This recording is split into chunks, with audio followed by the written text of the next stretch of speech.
Hello, my name is Holly Trinkle. I've been working at CMDA since September 2022, where I serve as the travel coordinator for global health outreach. I am so excited to be part of CMDA because my position gives me the opportunity to serve healthcare teams on the mission field every day. My heart has always been drawn to international missions for as long as I can remember. As a young Christian, I felt God calling me to the mission field, specifically to Africa. In 2020, I made plans to visit an orphanage in Kenya. However, the COVID pandemic prevented me from following through with this trip. As a result, I accepted the possibility that the call to serve in Africa may have expired after so many years. However, my hope was renewed when God opened the door for employment at CMDA. In March 2024, I served as a team member on a GHO mission trip to Kenya, where I was blessed to minister to children and to serve side by side with a few of the healthcare professionals that I assist throughout the year. Having the opportunity to observe the difference our Christian healthcare professionals are making in this world is why CMDA matters to me. Please consider blessing CMDA with a special gift as we end our fiscal year 2024. Your continued support not only inspires but allows CMDA to minister to Christian healthcare professionals while sharing the gospel around the world. Thank you so much.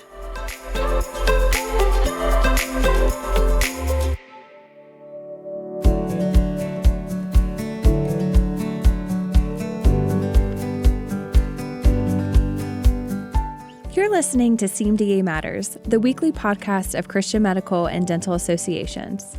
Here's your host, Dr. Mike Chupp. Well, welcome back to CMDA Matters. I love that testimony from Holly. I really enjoy when our staff come back from those kind of trips for the first time experience Africa, my second home of 20 years. So thank you, Holly, for that encouraging testimony. It's such a privilege for me to host this weekly podcast, and I love connecting with CMDA members and friends those of you who listen on a regular basis. Dr. Jeff Barrows joins me again this week as my co-host, and we'll be spending some time talking with Mary Hasson. She's an attorney and a policy expert who serves at the Ethics and Public Policy Center in Washington, D.C. And you're going to hear us refer to that as the EPPC. At the EPPC, Mary co-founded and directs the Person and Identity Project. Mary joined us to tell us more about this initiative that equips parents as well as faith-based institutions to promote the truth about the human person and counter gender ideology. So let's listen in to our recent conversation with Mary Hasson.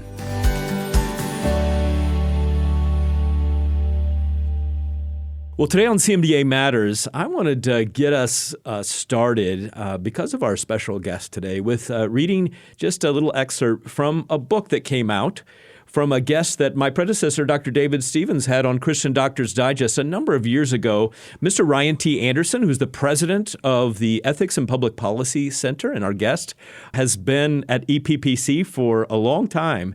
And this is from when Harry became Sally under transgender ontology. And Ryan writes, people say that we live in a postmodern age that has rejected metaphysics. That's not quite true. We live in a postmodern age that promotes an alternative metaphysics. At the heart of the transgender moment are radical ideas about the human person, in particular, that people are what they claim to be regardless of contrary evidence.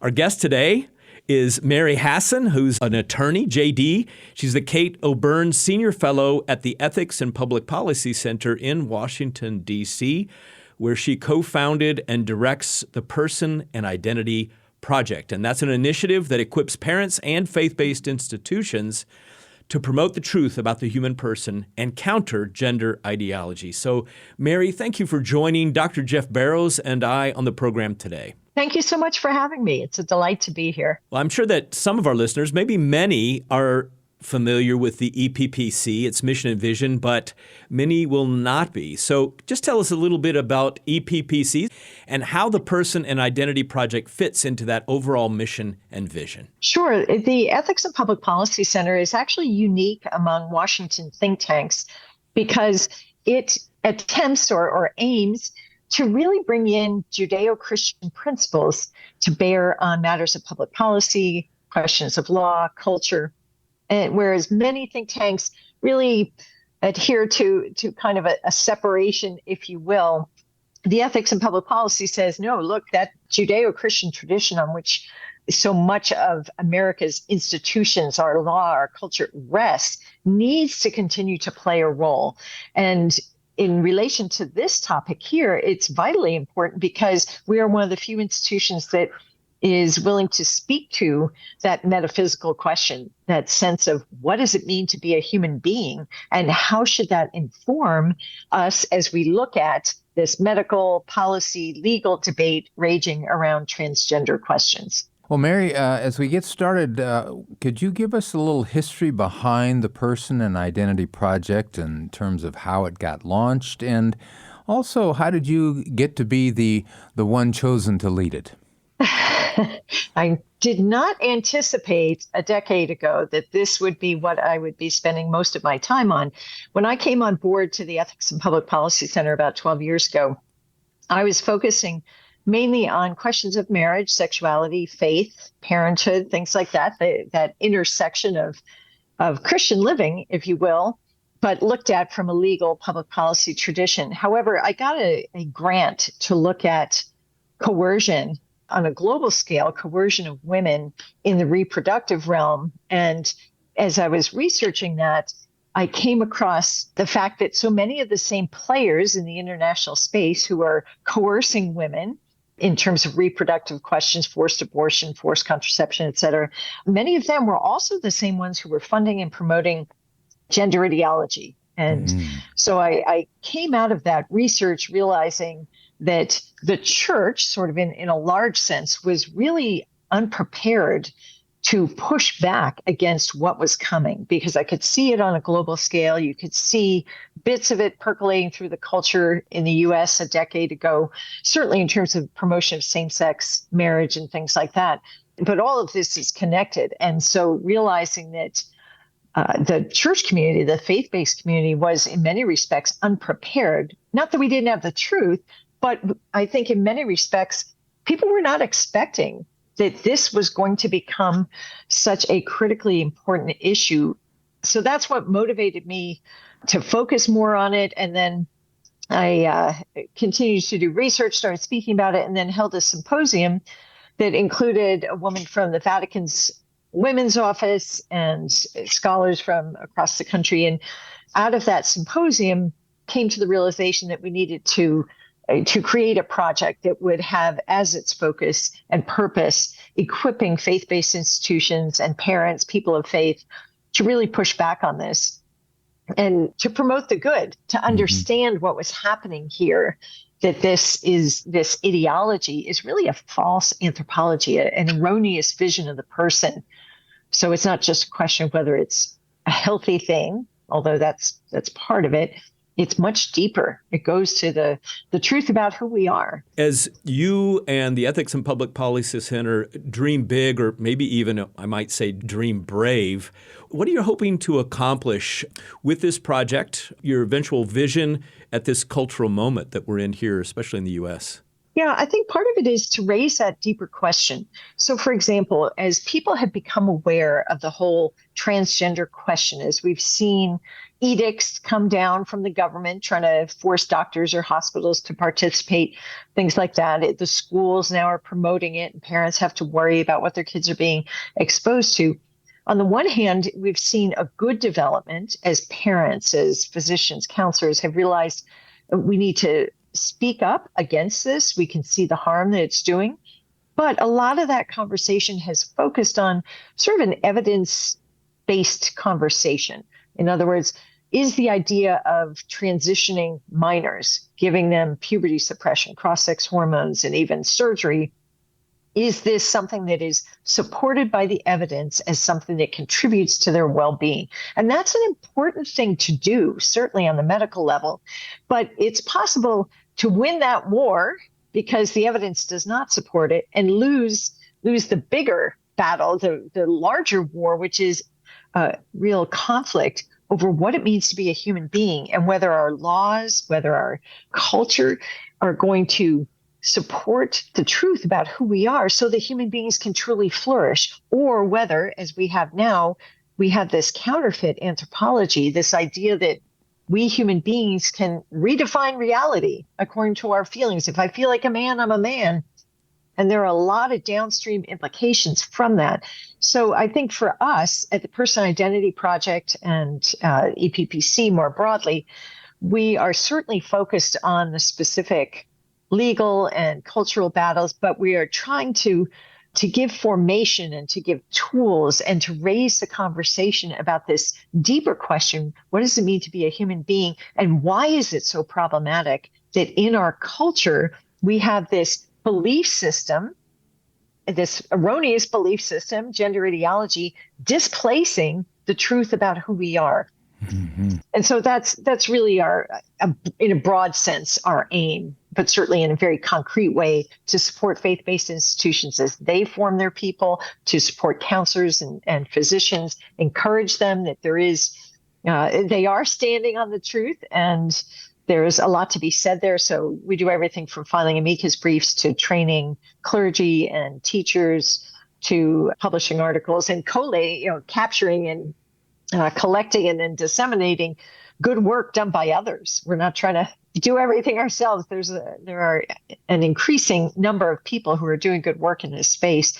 And so we try to promote their work as much as we can as well. Well, Mary, as you've said, you've mentioned you've got some broad perspectives and given us some broad strokes of what you're doing. But I know that with an organization as sharp as the EPPC, you must have some short-term goals and then probably some long-term goals. So can you just take a few minutes and lay those out for us as well? So one of the things that I personally do, but others at EPPC who work on this issue and related issues do, is we often work with legislators, whether it's state legislators or people and members of Congress, helping to shape the language of legislation or even motivating them to introduce bills and to make sure that the bills are going to do what they set out to do.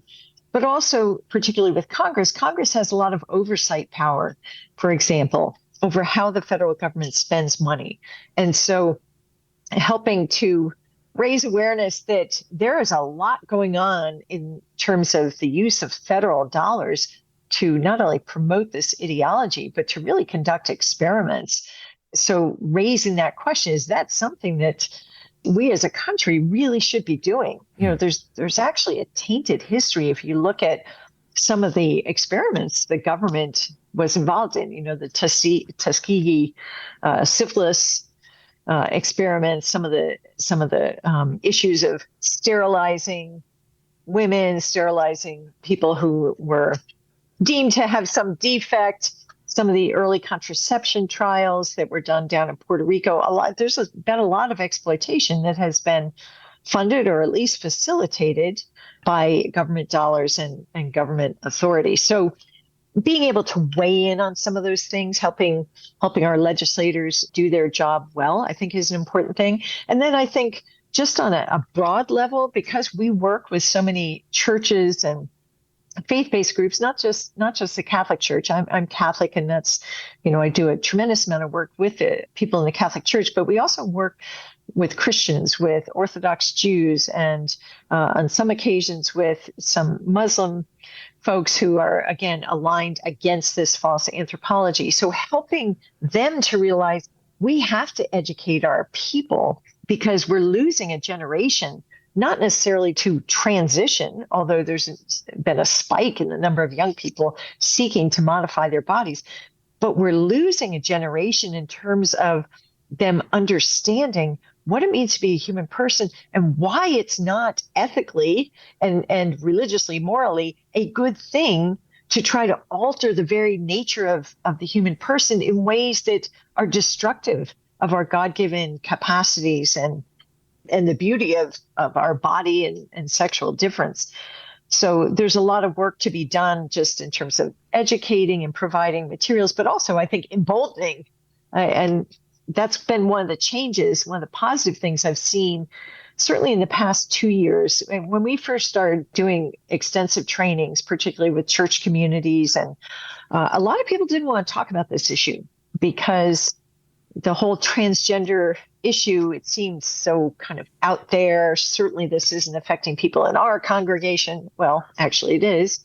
But also people didn't know too much about it. They didn't want to be tagged as bigots. And yet when faith-based leaders say nothing, there's a vacuum in the culture. Yeah. And that silence is filled by people who are pushing an erroneous and really damaging agenda. Working together with Catholic and Protestant healthcare professionals, what role should we be playing in terms of pushing back against this transgender tsunami? It is critically important that we work together. We agree on all of these essentials, and having a united voice is important, not just for the impact it can have, but I think because it moves other people off the sidelines. It helps people realize I'm not alone thinking these things. So one of the things I think is important is to spell out concrete public policy objectives. And I'll give you one. One of the mistakes of the past was in all 50 states, or 49 out of 50 states, until the past couple of years, we saw changes in legislation that made it possible to change the sex listed on your birth certificate. And so states were persuaded from sort of a false compassion argument that the number of people who identified as transgender was so small, and yet this was such an obstacle to their lives if their birth certificate and therefore the driver's license didn't match the persona that they were presenting publicly. They'd get pulled over for a traffic stop, and you have someone dressed as a woman, and yet the license says they're a man. So the argument in all these states that was successful was out of compassion. It's such a tiny number of people. We should permit people to change the sex on their birth certificate.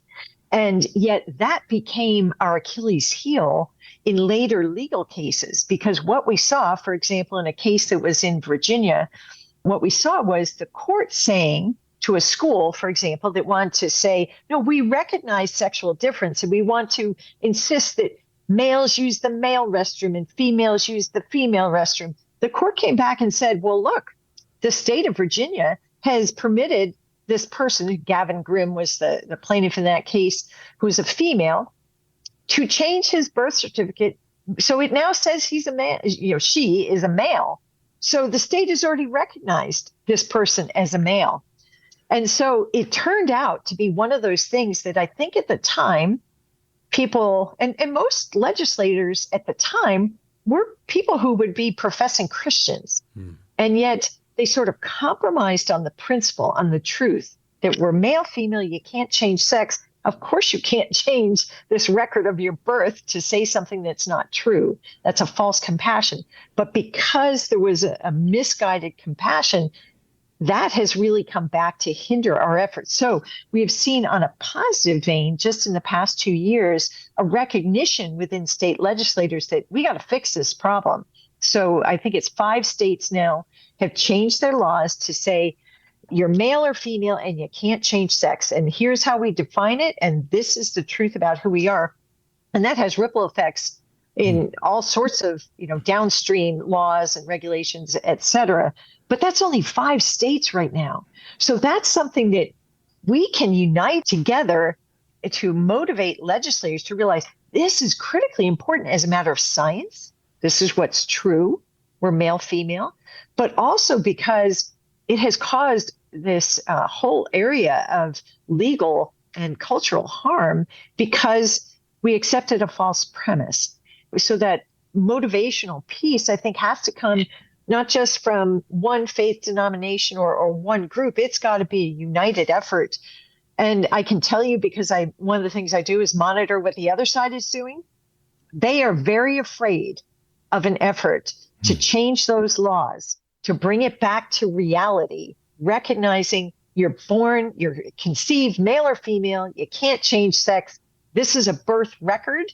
It cannot be changed. They are very afraid of that because that is going to undercut a lot of their ability to argue, no, see, this person is already recognized as if they are the opposite sex. So that's just a concrete goal that I think we would share, certainly, to promote the truth. But working together, I think we can have an impact on legislators who listen to your group or other groups on all sorts of other things. If we can come together around that, I think it can be very, very important. Be a game changer, actually. You know, Mary, you mentioned that would be a finally born that way that I could get behind. I was born that way, biological sex. That's right.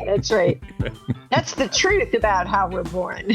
There is something about reality, isn't there? Yeah.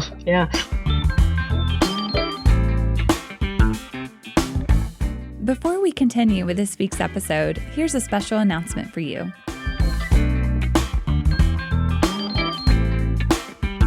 We're excited to announce the newest addition to CMDA's long list of resources for our members, and it is specifically for students and residents. Called Standing Strong in Training, this new curriculum helps healthcare students and residents stand up against the cultural pressures facing Christians within healthcare today.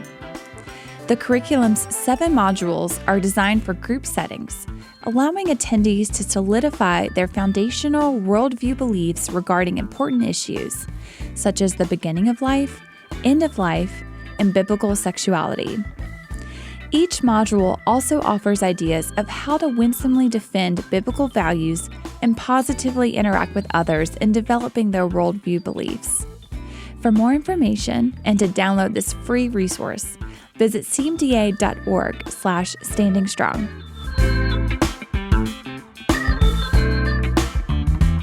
As a result of a partnership between CMDA and Alliance Defending Freedom, we are now offering free legal consultations for CMDA members who may be experiencing conscience freedom issues in the workplace. Exclusively available to CMDA members, this program is designed to serve members who feel they are being discriminated against in the workplace due to their firmly held moral and religious beliefs. If you feel your conscience freedoms are at risk, please visit cmda.org/legal to learn more about how we can help.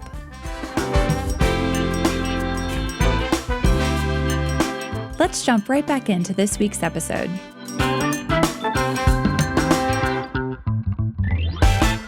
In talking with people who are not people of faith, I mean, that's one of the persuasive things to say, hey, look, do you want to be on team reality, or team wishful thinking, magical thinking?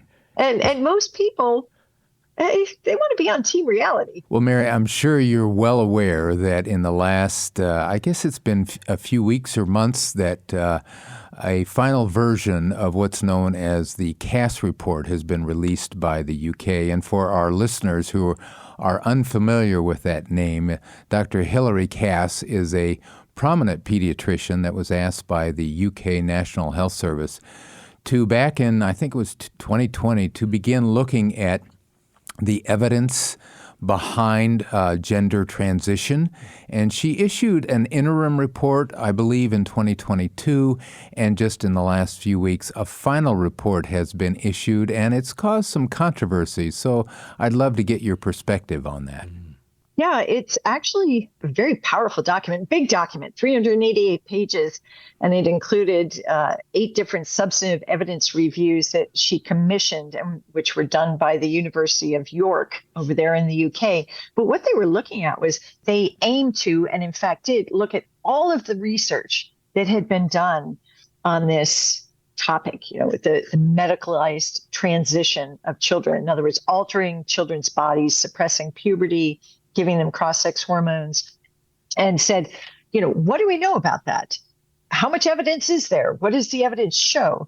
So it's just a very thorough document. And what the conclusion was is, one, there's hardly any evidence on many of the things that the gender industry has said, oh, this is evidence-based medicine, that actually there's a very thin level or amount of evidence. And the evidence that's there, by and large, is mostly very poor, very low quality. In other words, the takeaway is there's nothing here to rely upon. as Hillary Cass framed it, what's called gender affirming care rests on shaky foundations because of the weak evidence. So it has really had a significant impact. I should note that she spent 4 years doing this. And in that time, several European countries, Sweden, Finland, did their own substantive evidence reviews in a shorter amount of time and came to the conclusion that, gosh, puberty suppression, more risks than benefits. This is not something that we should prioritize. They went psychotherapy first. In other words, they de-emphasized these things, said only in research settings. So that actually came out before Hillary Cass came out with her final review. But since she came out with that, we've seen Wales, Scotland, which operate their health services independently in many respects of the National Health Service, as well as the UK saying, we're not doing puberty suppression anymore. The evidence just shows this is highly problematic. And a number of countries have also limited the provision of cross-sex hormones, which the UK hasn't gone that far yet. But Hillary Cass said it should be used with extreme caution. And I suspect there's going to be more limitations. So powerful impact across Europe and among thinking and reflective medical professionals. The unfortunate thing is here in the US, her review has been met with significant pushback by the American Academy of Pediatrics, the Endocrine Society, as well as the activist group WPATH, the World Professional Association of Transgender Health, which is based here in the US, but purports to have a global footprint. They've pushed back strongly, but really not contesting what her evidence found, but rather just trying to shrug their shoulders and say, nothing new here, nothing to see.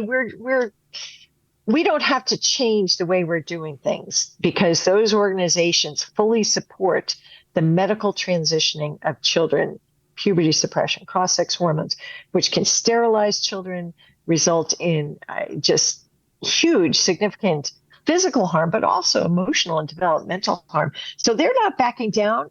It's going to be interesting to see what happens here. Yeah, it will, Mary. And I think the head of AAP, I'm forgetting his name, current president, pushed back and said, we have our own review going on now. And preliminarily, we feel we have enough evidence to go forward with it. So it will be interesting to see as we evaluate what the AAP, as well as the Endocrine Society, come up with. There's another group of folks who are coming out and frankly are going to have a lot to say in the courts, already have had a lot to say. Certainly Keira Bell in the UK was at the beginnings of the cracks that were appearing in the Tavistock clinic there in the UK. But we've got a number of people that we label as or called detransitioners who've gone through the process. More and more of these, I have a feeling, I'm sure you'll agree, are going to surface because time has passed. So do you, as the Person and Identity Project, have plans in terms of advocacy to help this population?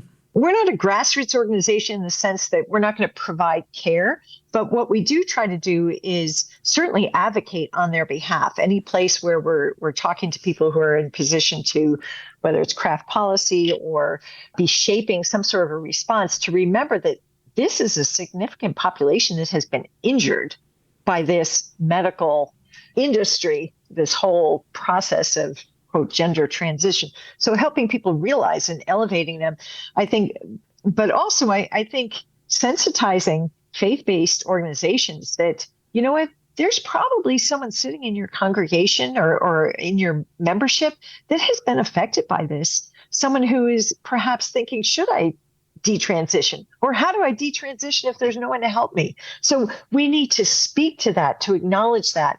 And I will say one other thing, that the testimony of detransitioners is so powerful. People are always asking, how do I educate teenagers? You know, they're surrounded by a quote trans affirming culture, youth culture, social media. How do I educate teenagers on the damage that's done by this process of body modification? And the answer is have them listen to and watch these videos of detransitioners, young people who are very much like they are, and who tell their stories. And they're just open and honest about how they felt, what made them go down that path, and what they realized, how they were lied to, how they were manipulated, how they were failed in many respects by medicine, by the adults in their lives, it can be a really powerful impact. I want to go back to one point, just when we were talking about the Cass review and the response of the other medical associations. One thing that Hilary Cass pointed out was the tendency of some of the established groups, the Endocrine Society and WPATH in particular, to really control for many years the kind of the building of a supposed evidentiary basis. And really, she said what it amounted to was just everyone citing each other, coming back to and citing the Endocrine Society and WPATH, even though their own research and their recommendations were not based on good evidence. It became what some have referred to as a citation cartel. Mm-hmm. They could talk about, oh, look, we've got all this evidence. It's because they kept citing each other on, all coming back to basically one study with 55 young people that came out of the Dutch. And yet you would think there was this weight of evidence. So I think that's an important thing for people to realize, because it's intimidating when you hear, 20 different medical associations in the U.S. support, quote, gender-affirming care. It's like, they're not doing the research. They're just citing their friends, and many of them are ideologically motivated. So we have to look at that with real clear eyes. Well, I just want to interject, Mary. You were talking about detransitioners, and we at CMDA, and specifically my Department of Advocacy, were trying to put together a grassroots group of people who are healthcare professionals that would be interested in caring for these detransitioners. So for those that are listening and interested, you can email us at advocacy@cmda.org. We've got about a half dozen so far. Would love to build a group across the country that would learn how to care for these patients that have special needs. That's fantastic. You know what? I will tell you, I know anecdotally of a couple of detransitioners who had significant health problems. Obviously, you're coming off the hormones, you've had surgery, all these things that they couldn't get kind of regular doctors to help them. The doctors who transitioned them weren't going to help them. And it turns out it was faith-based providers who opened their hearts and said, especially endocrinologists or OBGYNs, and said, look, let's work together. Let's see what we can do. So I'm delighted to hear that this is something that CMDA is doing. And I fully support that and would love to promote that effort. I will be in touch with you on that. One of the problems is that the science on caring for detransitioners doesn't exist. So we have to look at developing best practices, but that's a whole nother matter. But I know that your project, Mary, and your website is not just for healthcare professionals. It's for a very broad audience of parents and churches and schools. And you've got excellent resources there, and you even have stories about the detransitioners, as you've mentioned. But I guess I wanted to ask the question of both from an evangelical Christian perspective, what are the resources that might be helpful to our churches that may be listening? And specifically as well, is there anything for Christian healthcare professionals that might be helpful to them, especially as they share with their Christian patients? Yeah, so I think we always try to refer to whatever is the most current research base in terms of medicine. SEGM is an organization I'm sure you're familiar with, the Society for Evidence-Based Gender Medicine. So they routinely put out analyses of studies that have been released to help sort out what's the junk science or ideologically motivated science from the real thing. So we try to highlight those. Certainly, if someone subscribes to our newsletter, they will get an update on, key developments. Again, not necessarily always from a Catholic perspective, but rather we're trying to look at anything that would be helpful to someone who has to worry about this, whether it's a parent or a pediatrician or a teacher or a minister. And so the other thing I would say is our toolkits are very useful just for anyone across the board, because they're very practical. We also have some resources that we don't put out there, but if someone reaches out to us, we have administrative guides, for example, for people who run schools or ministries. We have language guides. We have some other guides in terms of crafting policies. So churches, how do we run our youth group? What do we do if we have a young person come in who says they are non-binary? What does that mean? And what do we do? So we have some guidance and some resources on that.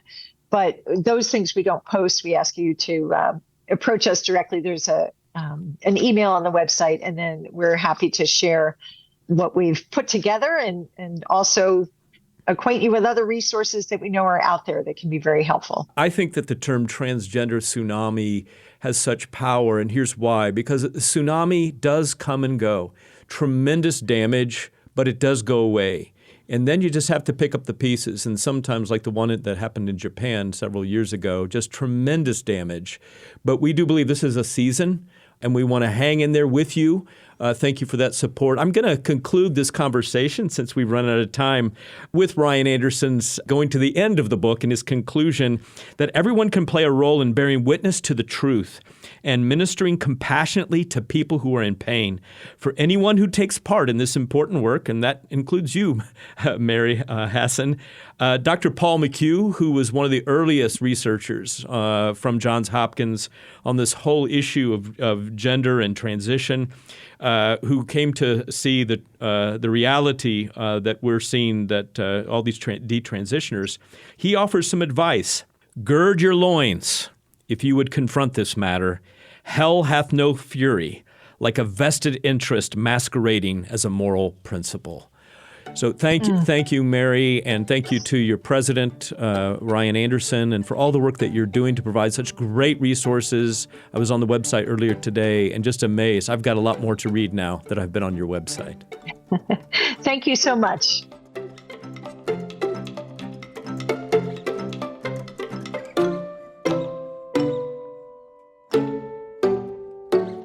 One of my favorite moments from this interview with Mary was a question that she asked right at the beginning of our conversation. She asked, what does it mean to be a human being? And how should that inform us as we look at this debate surrounding the transgender question?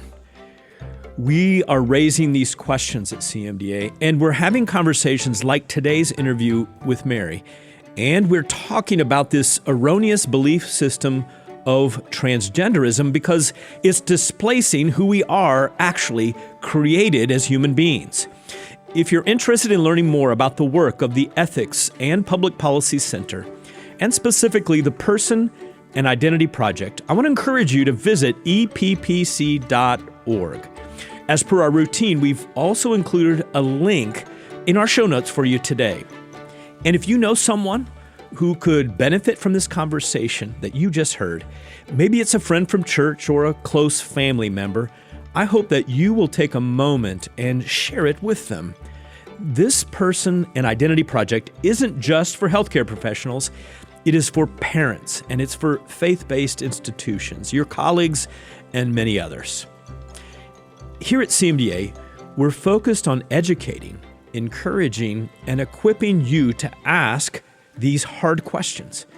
And that's why we continue to focus on issues like transgender ideology, as well as the tainted culture of death with the growth of assisted suicide, the atrocities of abortion, and others. For more information and to read CMDA's position statements on these issues and more, please visit cmda.org/ethics. By the way, some of you may have missed that we put out a special program last week on Friday. And if you missed that special episode of CMDA Matters, now is the time to give it a listen because it actually relates to this week's conversation. We were joined by Dr. Jill Simons and Dr. Andre Van Mol to talk about the Doctors Protecting Children Declaration that just came out earlier this month, June 6th. And it challenges the prevailing zeitgeist of transgender activism within organized medicine in our country today. This declaration, we believe, it's a sign that the waters of the transgender tsunami are finally starting to recede. You can listen to that special episode at cmda.org/CMDA Matters, or of course, you can find a link in our show notes today. Before I close, I wanted to point out one specific resource available for you, which is a book that we briefly mentioned at the beginning of this week's interview, and I talked quite a bit about it last week with our special episode.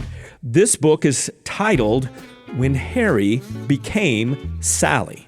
And it was written by Ryan T. Anderson, who is actually the president of the EPPC. Ryan's book draws on the best insights from biology, psychology, and philosophy to offer a nuanced view of human embodiment and a balanced approach to public policy on this issue of gender identity and a sober assessment of the incredible human costs of getting human nature wrong. When Harry Became Sally is a book available online and also in our new CMDA bookstore. You can go to cmda.org/bookstore and you'll find it there.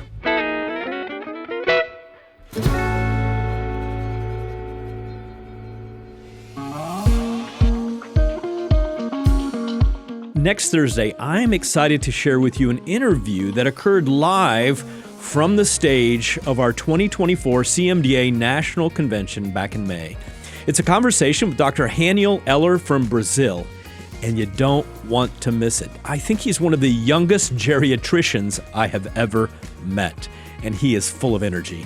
Today's interview with Mary Hasson from the Ethics and Public Policy Center, I think it was a great reminder for us that we can all play a role in witnessing to the truth and witnessing compassionately to those who are in pain right now. Organizations like WPATH and Pediatric Endocrine Society have actually controlled the narrative of this transgender ideology. But the times they be changing, and they are no longer going to control this conversation or the standards of care that patients receive when they are struggling with gender and identity issues. I'm thankful for this valuable work that Mary and others are doing through the Person and Identity Project there at EPPC. And I'm also thankful for the continuing work that Christians in healthcare are doing to witness compassionately to those who are in pain right now. When we all join together and we speak truth into this narrative, we are bringing the hope and healing of Christ to our world.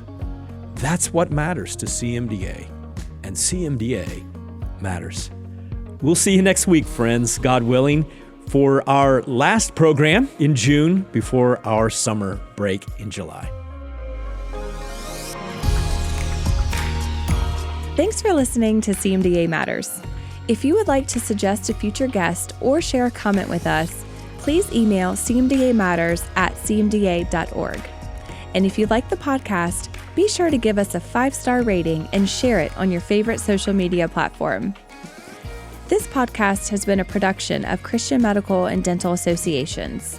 The opinions expressed by guests on this podcast are not necessarily endorsed by Christian Medical and Dental Associations.